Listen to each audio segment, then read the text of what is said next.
The things that are unique to winning in business in America today are not outside artificial things like IQs, college board scores, college degrees, and stuff like that. The key to winning in these United States is what's inside a person. It's your integrity. It's your people abilities. It's your character.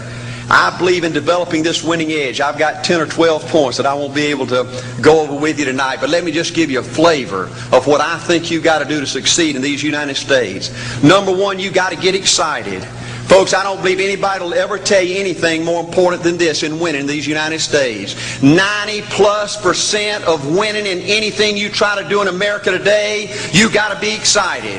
People in America won't follow or believe in a negative, dull, disillusioned, frustrated, dadgum crybaby.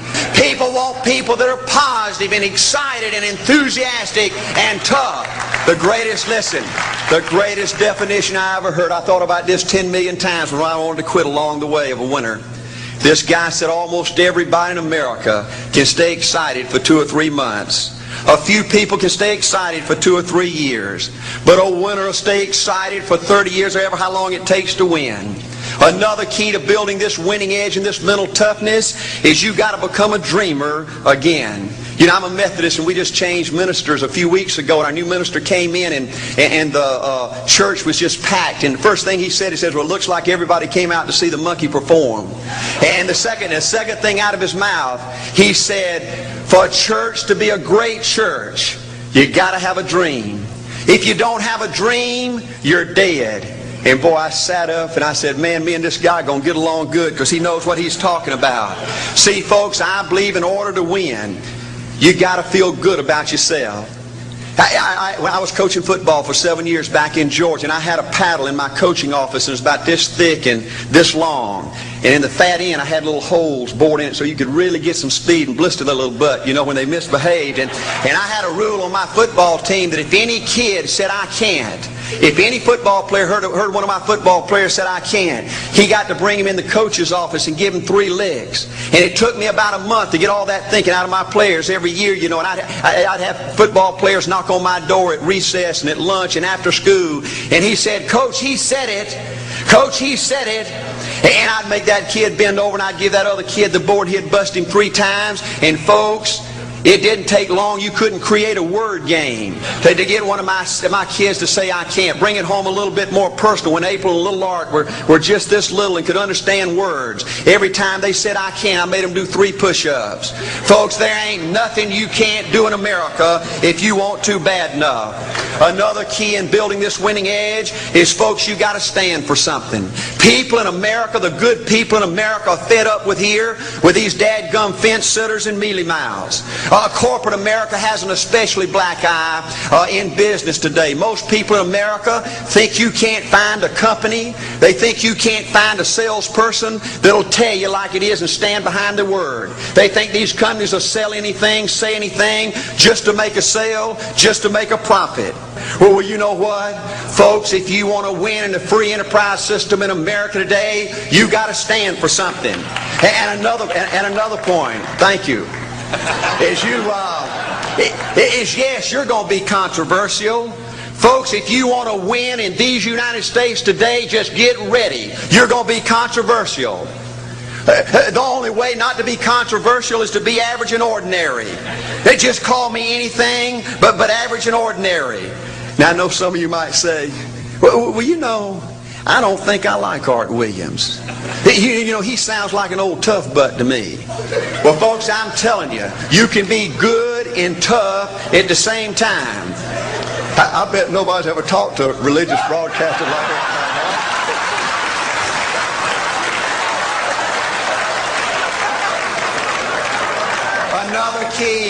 Another key to developing this winning attitude that'll give you a chance to do something great in American business is, folks, you've got to make a total commitment to what you're about.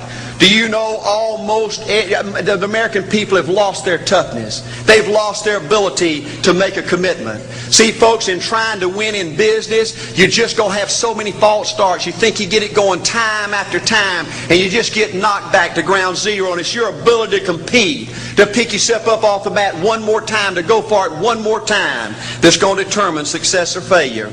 You know, we've got a divorce rate in America some 50% right now. You know, it just seems like that people that go in business today, they have an attitude, well, I'm gonna stick my toe in it.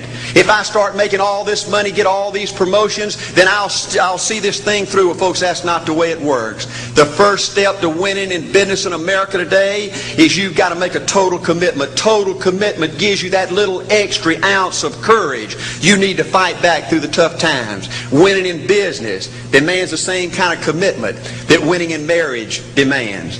You know, I fell in love with my wife in the 2nd grade. Only girlfriend I ever had. We ran off and got married our freshman year. Had both of our children before we left college. We're true business partners in marriage. We go everywhere together.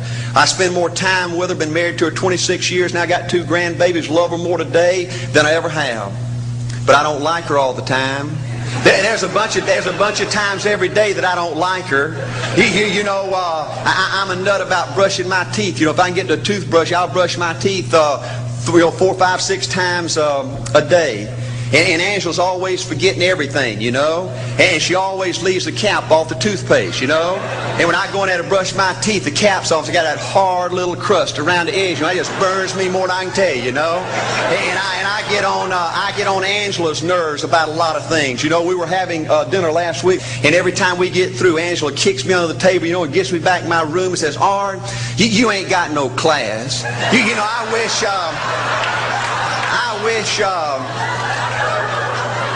wish, Art, you could learn to eat with your mouth closed, you know.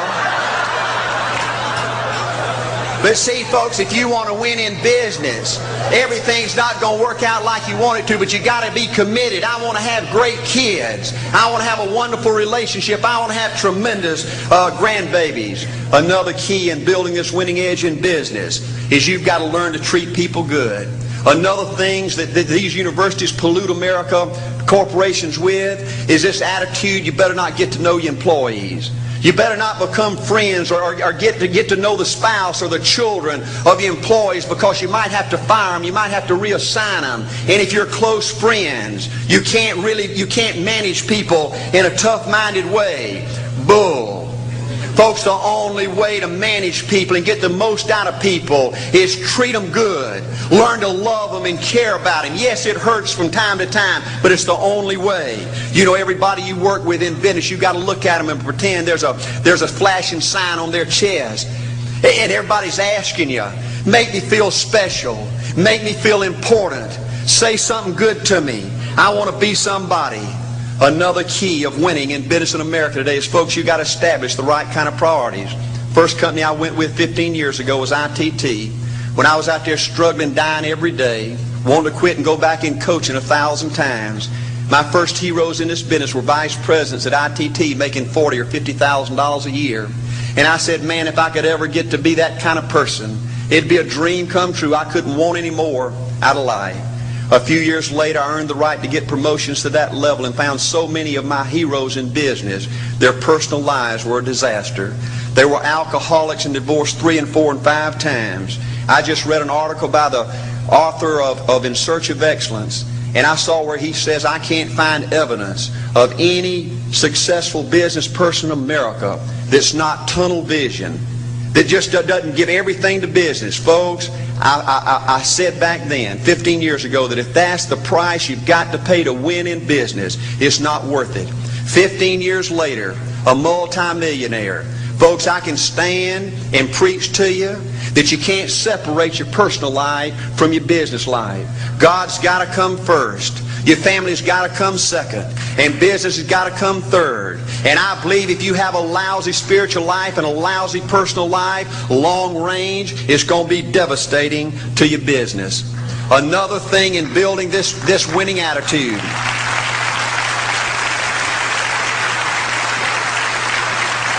Another thing in building this winning attitude in business. I see tall people make it big in business and short people, dumb people and smart people, fat people and skinny people. But if you cut open the winners in business, I see a heart of a champion. And all these people are competitors and they don't quit. I believe desire and will to win is everything. I don't know why I'm like I am, but my butt's always burning. There's always something say, Art, dadgummit, you're supposed to go for it. Art, dadgummit, you're supposed to be somebody. You're supposed to make a difference with your life. What does the $500,000 a year person do? The $50,000 a year person doesn't do. You look at the outside and study those two individuals, everything seems to be the same.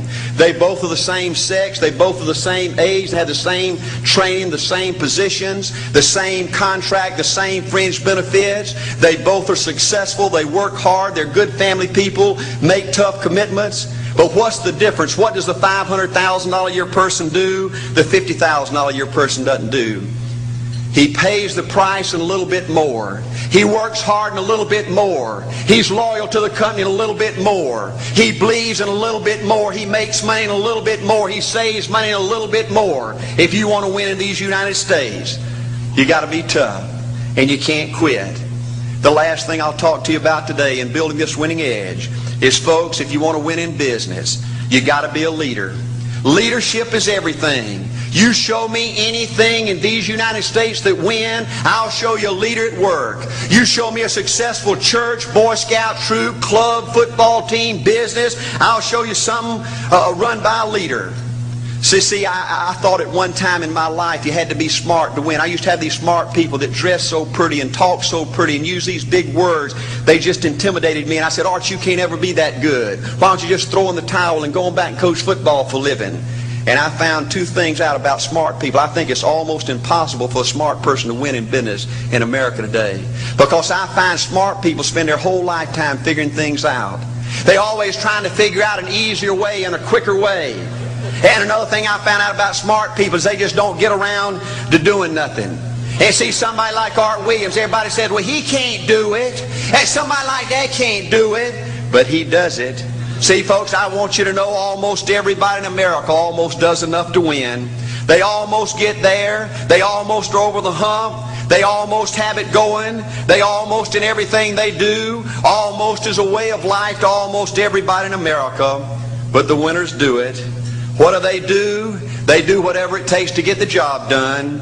They do it and do it and do it and do it and do it until the job gets done. And then they talk about how great it is to be somebody they're proud of. We need leaders in America who can do it.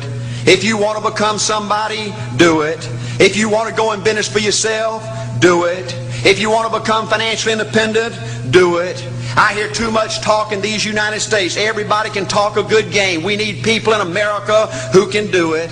I go all over this country with A.L. Williams, and I have people say, Art, you can count on me. Wonderful. Just do it. Art, I guarantee you this is my last stop. I'm going to win now. Super duper. Just do it. Art, if I could just have one good month and get the ball going, I know I could make it big. Super. Just do it. Art, if I could just pay off this debt, I could really go.